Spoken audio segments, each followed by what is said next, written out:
Hello everyone, welcome to my channel Shilpa's daily life. আমার এই নতুন ব্লগে তোমাদেরকে জানাই অনেক অনেক ওয়েলকাম আর অনেক অনেক ভালোবাসা। তো সকাল সকাল এখানে বসে গেছি লিকার চা নিয়ে, সাথে কিন্তু বিস্কুট নিয়ে বসেছি। আর এই বিস্কুটটা কিন্তু খেতে বেশ ভালো, প্রায় নিমকি নিমকি মতো খেতে লাগে আর কি, যেহেতু কালো জিরে টিরে দেওয়া আছে বেশ ভালো লাগে, আবার খাস্তাও। তো এটা খাচ্ছি। আর আজকে দেখো মুড়ি খাচ্ছি আমি এখানে আলু ভাজা দিয়ে আর চানাচুর দিয়ে আর মুড়ি মাখিয়ে নিয়েছি, তো সেটা দিয়েই খাচ্ছি। আর দেখো আজকে কিন্তু আমি একটা নতুন অ্যাপস দিয়ে ভিডিও এডিট করছি, জানি না ভিডিওটা ঠিকঠাক আসছে কিনা। যদি ভালো আসে তাহলে পরে এটা শেয়ার করব বা এই অ্যাপসটা ইউজ করব। তো এখন কিন্তু 11:30টার মতো বেজে গেছে। আমার ছেলে এদিকে রোদে শুয়ে আছে, আমি এদিকে শুয়ে আছি। আর এটা কি করবো, এটা শুধু আমার কাছে বসেই আছে এই আর কি। তো চলো, এখন তো আর সেরকম কোনো কাজ নেই, বসেই থাকি। ভাবছি ভিডিওতে ভয়েস দিই, তো কয়েকটা ভিডিওতে ভয়েস দিয়ে রাখি, যেহেতু আমার ভিডিওগুলো অনেক জমে গেছে সেইগুলোতে। নিয়ে এসেছে ওর বক্স, ওর বাবা কিনে দিয়েছে। আর নতুন বইটা নিয়ে এসে বলছে দেখাও পিসি আমি এগুলো কিনেছি। তো দেখো কি কি আছে ওর মধ্যে, দেখো তো শোনা কি কি রেখেছো তুমি বক্সের মধ্যে। এই দেখো, এই দুটোই আছে, না আর কিছু নেই। আর কিছু নেই? না। তুমি কি উড পেন্সিল দিয়ে লেখো না চক দিয়ে লেখো?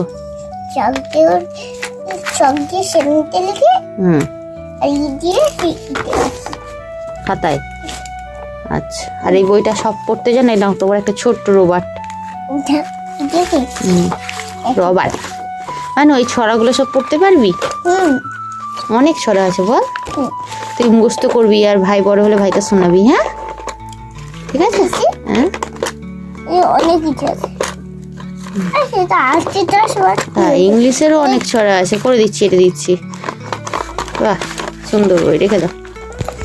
তো আজকে দেখো দুপুরবেলার মা রান্না করেছিল ডিম ভাজা, এখানে বাঁধাকপির তরকারি আর করেছিল মাছের ঝোল।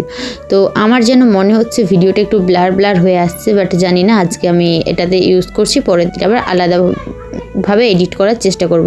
তো এইদিকে দেখো বিকেলবেলা কিন্তু আমি ডিম সেদ্ধ নিয়েছিলাম আর ডিম সেদ্ধ খেয়েছিলাম। আর সন্ধ্যাবেলা মা বানিয়ে দিয়েছিল হরলিক্স, সাথে কিন্তু দিয়েছিল ক্রিম কেক আর বিস্কুট। আর এইদিকে চিড়ে ভাজাটাও নিয়েছি। আর চিড়ে ভাজাটা কিন্তু সেই হসপিটালে যখন ছিলাম তখন বর কিনে দিয়েছিল অনেক চিড়ে ভাজা বিস্কুট টিস্কুট, সেগুলো আমাদের খাওয়া হয়েছিল না, যেহেতু আমি মাত্র একদিন মতো ছিলাম, মানে যেদিনকার আমার ডেলিভারি হয়েছে সেই দিন, আর তার পরের দিনটাই আবার বিকেলবেলা বাড়ি চলে এসেছিলাম, তো সেই কারণে আর খাওয়া হয়নি, থেকে গেছিলো। আর এখন দেখো আমার ছেলে খেলা করছে, তো রাত্রের দিক করেও ওঠে, রাত্রের দিক করে খেলা করে। আজকে কিন্তু সন্ধ্যের দিকে উঠেছে, মানে 8টা-9টার দিক করে উঠেছে। তো সেই ভিডিও ক্লিপটা একটু তোমাদের সাথে নিয়ে শেয়ার করলাম।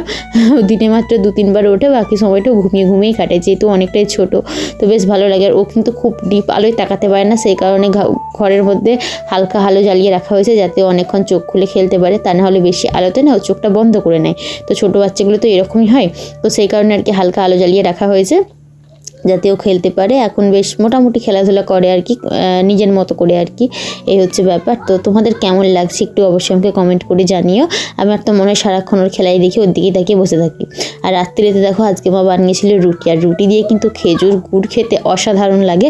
তোমাদের কার কার খেজুর গুড় পছন্দ অবশ্যই কমেন্ট করে জানিও। আর শীতকাল মানেই তো খেজুর গুড়, তো এই একটা সিজনেই পাওয়া যায় যেহেতু, সে কারণে ভীষণই প্রিয় আমারও। আর মা কিন্তু ডাল চচ্চড়িও বানিয়েছিল, তো আমি দুটো দিয়েই খাবো। চলো আজকের মতো ভিডিওটা আমি এখানেই শেষ করছি। ভিডিওটির মধ্যে কেমন লাগলো অবশ্যই কমেন্ট করে জানিও।